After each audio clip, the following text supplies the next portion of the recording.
Hey everybody, if you are catching the replay, type in replay or drop a thumbs up, something like that, so we know that you have found our content here too. If you are jumping on live, be sure to say hello. I'm going to give people a few minutes. I know it's kind of right in that like bedtime part of the evening, especially if you have older kiddos. So I'm going to give people just a few minutes. For those of you who are new to our group, welcome. So happy to have you here. My name is Bethany. I am the admin of the group. And this group is run in collaboration with my company, Phoenix Family Birth, where we focus on support, solutions, and sleep for families. And that's all the way from the first trimester of pregnancy through the infant year and beyond, potentially, depending what your family's needs are.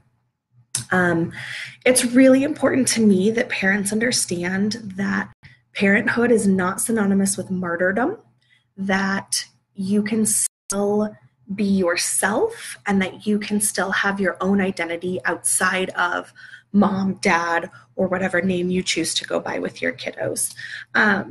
So with all that said, you can probably tell I'm still a little bit light on the voice, throat's still a little scratchy. So I'm going to keep tonight short and sweet because I did promise you that we were going to get started on this series this week. And I want to make sure that I'm keeping that promise to you. So we are going to start by just kind of exploring how do we talk to our kids about emotions? Like, what is that first step? The first step is they have to know what emotions are. And for most of our kiddos who are probably in the toddler, preschool, and real early childhood years, emotions are simply feelings. It's how does our body feel when things happen. If you ask, can you grab me a glass of water? Mm-hmm. Thank you. Do you want a cough drop too? No, I can't talk with a cough drop in my mouth, but thank you. I have my own child here in front of me. Keeping it real, that's what we do. So if you ask a typical child what kinds of feelings they know, I mean, do this with your own kids. Ask them, what are some feelings that you know? And they'll probably say happy, sad, and mad. And you might have to dig a little deeper. They may know some other feelings and emotion words, but they may not be able to just kind of think of them right off the cuff. And so it's important to kind of help them dig into, like, maybe give them some scenarios. So for example, we really planned on going swimming this evening, and that's been the plan. Everybody's been really excited, but then we got a flat tire, and so we were late getting home and we couldn't go in the pool. Then how would you feel? If you have a kiddo who's more in the older preschool, real early primary age, they may be able to say something like disappointed, or what else might they say in that scenario? Probably disappointed is going to be the biggest one. If you ask them something, give them a scenario like, let's say you have to get in front of a whole group of people and you're up on stage doing a dance, how would you feel? They might say shy or embarrassed or nervous. Those are all good feelings. Hey, if you're joining live, I'm seeing some people come on, so go ahead and say hi so I know who I'm talking to, and it doesn't feel so much like talking to myself. But I think oftentimes we really underestimate what types of emotion words we can front load our kids with. So this is a tool that I use when I'm talking about feelings and emotions. It's called the feelings wheel. And so essentially what it means is there are, depending on what resource you use, some people will say there's 5 primary emotions. Some people will say there's 6. So there's a little bit of variation there because there are so many words for feelings that sometimes it's hard to quantify them. But essentially, when your kiddos say happy, mad, sad, those are kind of the core feelings. There may also be scared or powerful, so those kinds of things. So in mad, think about what other emotions and feeling words could come up. Some kids may say angry. They may say irritated. You could give them the word furious, enraged. Things like selfish and jealous fall under that category of mad as well. And I'll go ahead and drop a link to this specific feelings wheel when the broadcast is done. Actually, I'll do it right now. But if you just Google feelings wheel, you'll find lots of different versions of this. You can kind of find what works best for your family and find words that seem to align to who you are and that fit your family's values. So our kids may be happy, but happy can mean excited, it can mean playful, it can mean amused, it can mean daring. When our kids talk about feeling sad, we can give them words like lonely and bored. Maybe if you have an older kid, you might go into something like inadequate or inferior. But I think we really get stuck with our kiddos in mad, sad, happy, because those are easy and it's the first emotions that our kids learn to identify. But there's so much nuance and shade to these different emotions that giving them words to help them be more accurate and more precise with how they're feeling can help them feel more in control when those feelings come up. And so, the next question, so Danielle says, it's hard to tell when our 3-year-old is upset and why. And that's so true.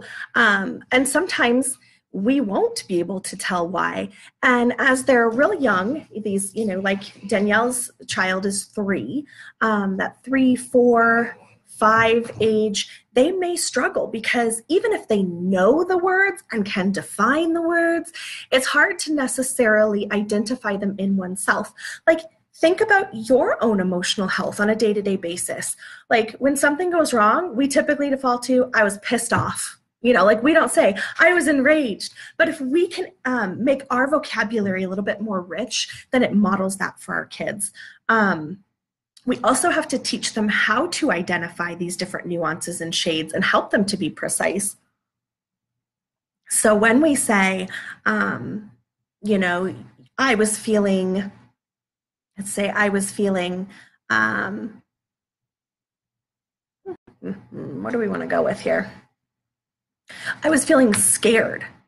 Well, what type of scared? Were you feeling confused? Were you feeling anxious? And so we give them these words, but we also help give them tools to identify what those differences are. So for example, think about in your own self what those emotions feel like. And I don't mean that tangible or intangible, how do you feel? I mean physically, in your body, what do these different emotions feel like? So when we say, I was feeling scared, that can mean a lot of different things. If we can fine tune that into, I was feeling anxious, that feels very different in our body than just standard fear, right? So start to think, kind of do a body scan. When I am feeling angry, where does that come up for me? Some people will feel it in their shoulders, they'll get very tense. Some people's face will get flushed and red, and so they'll feel it in their face real heavily. Some people will get a pit in their stomach. Some will clench fists. So really start to pay attention with your own emotions as you run through that spectrum day to day, week to week. What do those feelings physically do to your body? Because then you can start to help your child label that. Hey, I see your face is turning really red and you're clenching your fists up like you want to hit something. That shows mommy that you're probably feeling really angry. And it's okay to feel angry. Is that how you feel? And check in with them, because sometimes what we think we're seeing is not quite right. And if we mislabel, it escalates the frustration, because then they're like, no, you can't even help me because you don't even know what I'm feeling. So always check in, especially if you have kiddos old enough to kind of speak and start to understand some of these nuances. If they're younger and can't necessarily give you that feedback, go with what your best guess is and help them to kind of work through those physical symptoms first. Oftentimes I get questions about, my kid is tantruming, they're out of control, they've dropped to the ground, their head is banging on the floor, their fists are flying, they're screaming at the top of their lungs, like, what the hell do I do? And the first thing is you need to make sure that your child is physically safe, obviously. Then you need to validate that it is okay to feel those, we call them in our house, we call them really big feelings, because sometimes just acknowledging that they're feeling something kind of like triggers them to say, oh, that's what's happening, right? I'm just having a big feeling about something. And so I give them, I say, give them a few minutes to feel that feeling however they want. And then you can start to identify it. I see that your fists are really tight. Can we make them open and wiggle them like rain? If you can do that with me, and maybe their face is still real scrunched up and they're mad at you, but they can do this. That's the first step. We've got to get them out of this fight or flight adrenaline response. We've got to jar them into focusing on how we can now solve that problem without invalidating. So often our kids start to tantrum and we shut it down. And we say, stop crying, or you're being ridiculous, or, those kinds of things. Go to your room, go to timeout, which is okay. There's definite times and places to send kids to timeout or do a time in or whatever. But if we're not also using that time to address and help them to understand what those feelings are and why they happen and that they're normal, then our kids become stuffers. They start to associate feelings with being in trouble.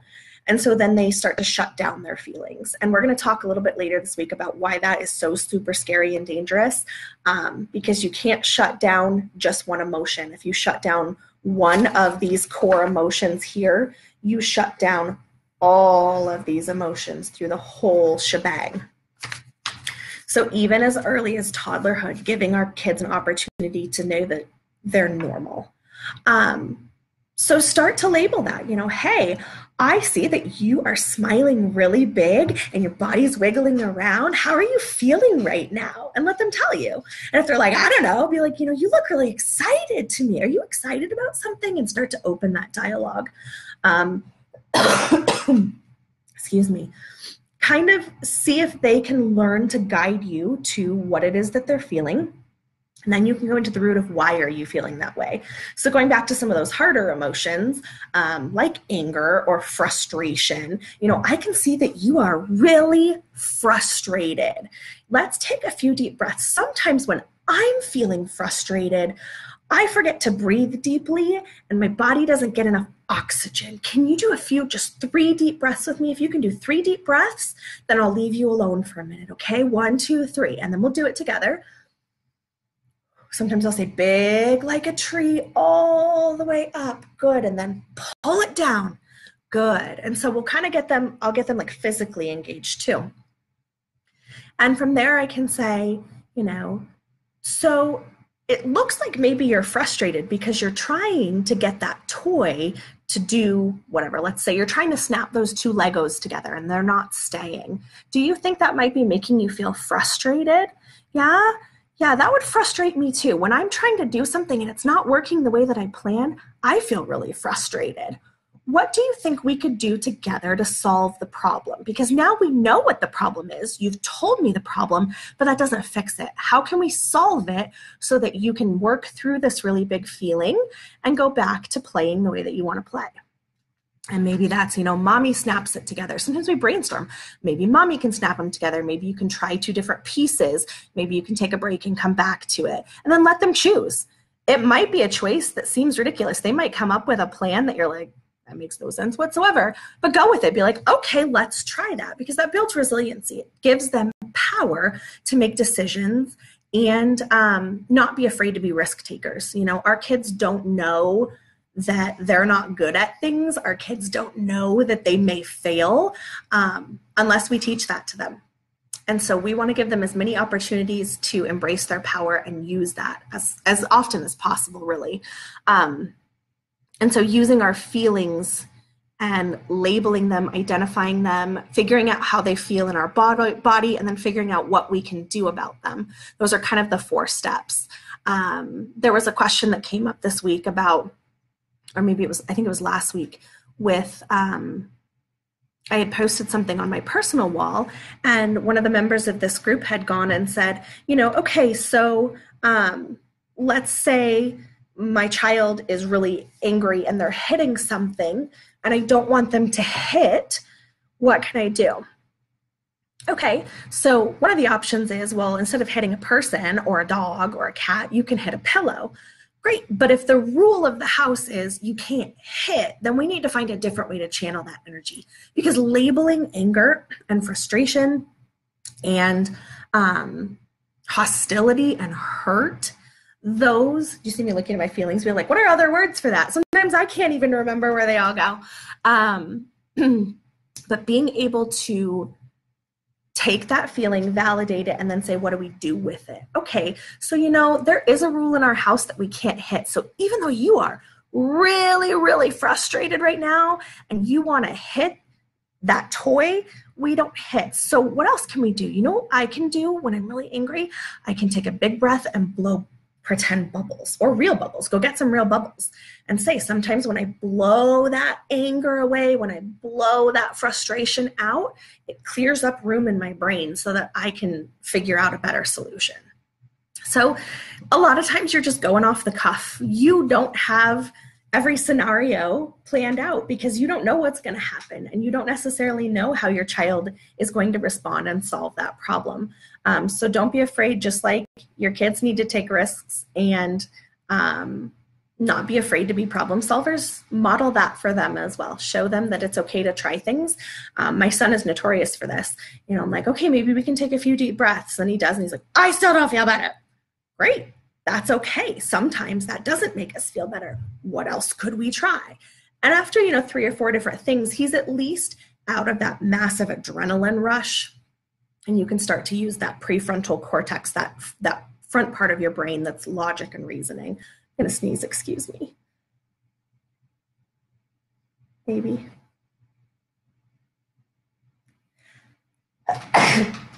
Excuse me. So, I don't think I've ever sneezed on a live video before. Sorry about that. So let me know as you're watching this, whether it's live or on the replay, what questions do you have about identifying feelings, labeling feelings?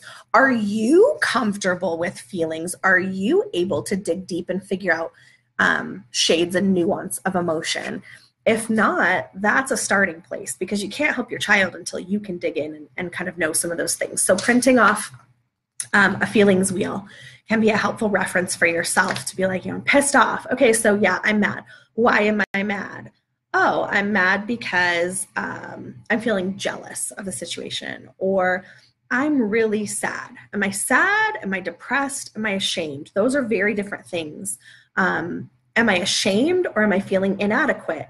Those may have some overlap, but really getting to the precision of that emotion helps guide what you want to do next with it. So learning to do that in yourself can help you learn to do it in your kiddos.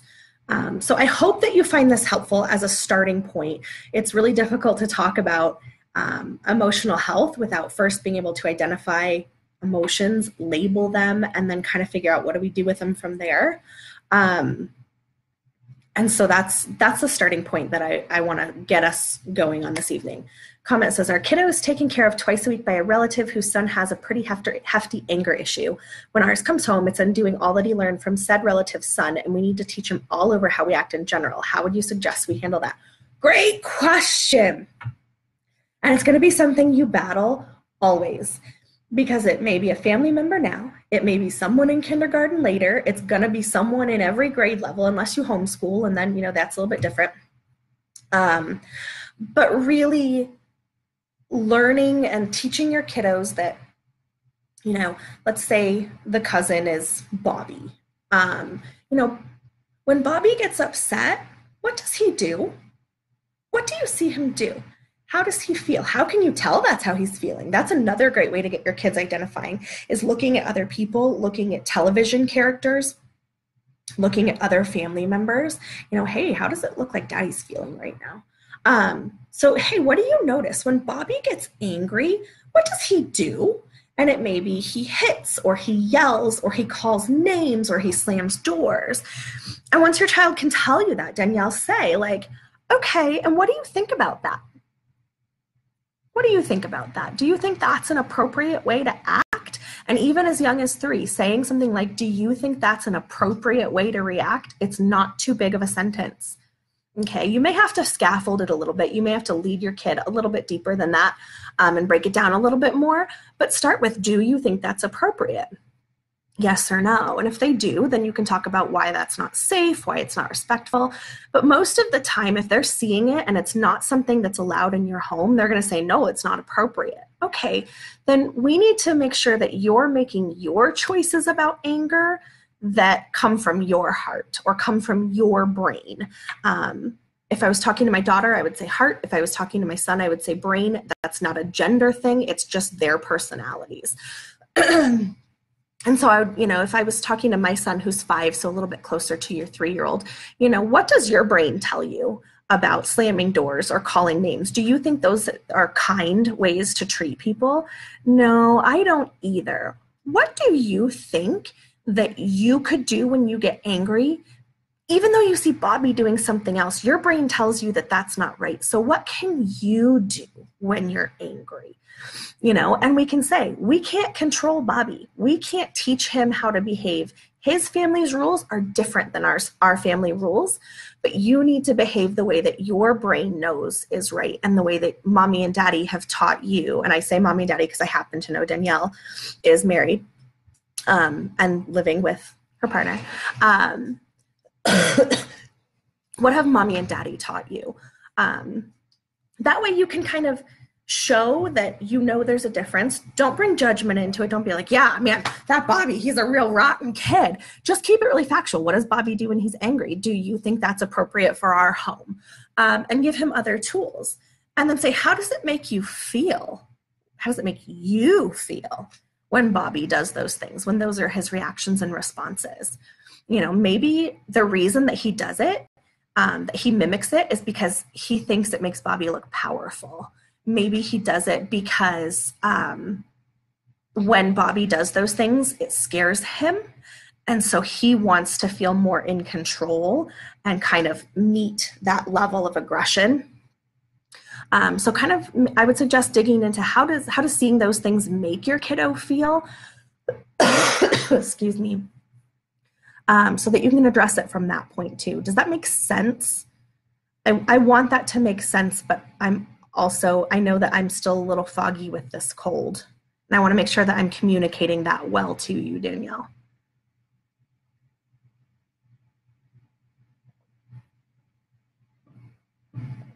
I know Facebook has a delay, so I'm just giving her a minute.